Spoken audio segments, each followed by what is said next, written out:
Hey, what's up mga kaballers? Maligayang pagbabalik sa aking channel. Halina't pag-usapan natin ang balitang balak na pagkuha ng Milwaukee Bucks kay Bradley Beal at ang balitang game preview ng Sacramento Kings at ng Golden State Warriors. Tara na't pag-usapan natin yan dito sa Basketball Hot Shots.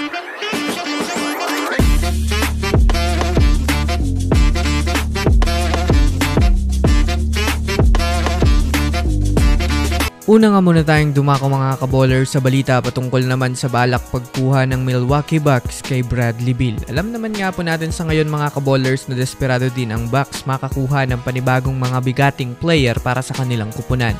Sa katunayan nga niyan mga kaballers, sobrang gusto nga ng general manager ng Milwaukee Bucks na magkaroon muli ng perfect lineup para magkampiyon muli sa NBA.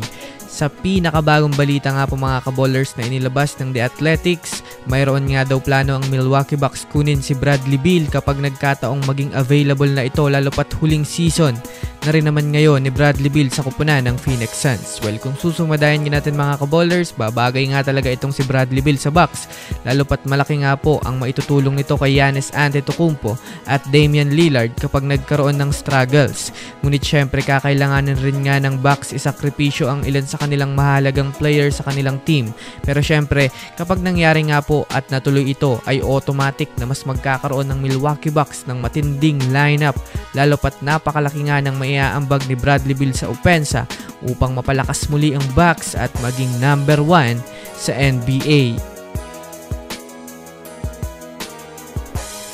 Samantala, dumako naman tayo mga kaballers sa balita patungkol sa game preview ng Sacramento Kings versus Golden State Warriors.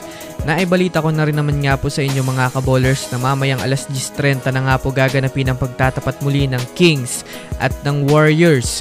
Kung matatandaan nyo nga po mga kaballers, Sacramento Kings nga po ang naging dahilan last season kung bakit napakaagang nagpahinga ng Warriors sa liga.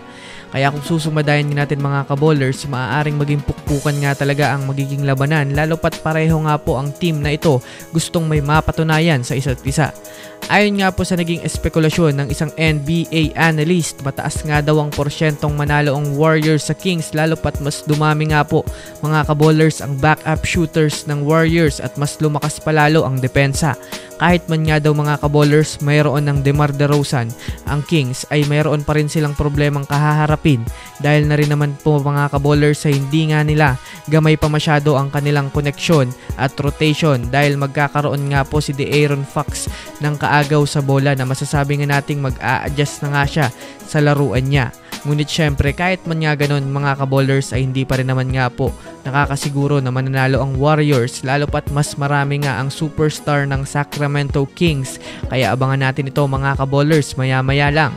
So yun lamang mga kaballers, yan lang naman ang pag-uusapan natin ngayon. Pindutin ang subscribe and hit nyo na rin ng notification bell para sa mga susunod na updates sa mundo ng basketball. Again, this is Basketball Hot Shots. Thanks for watching.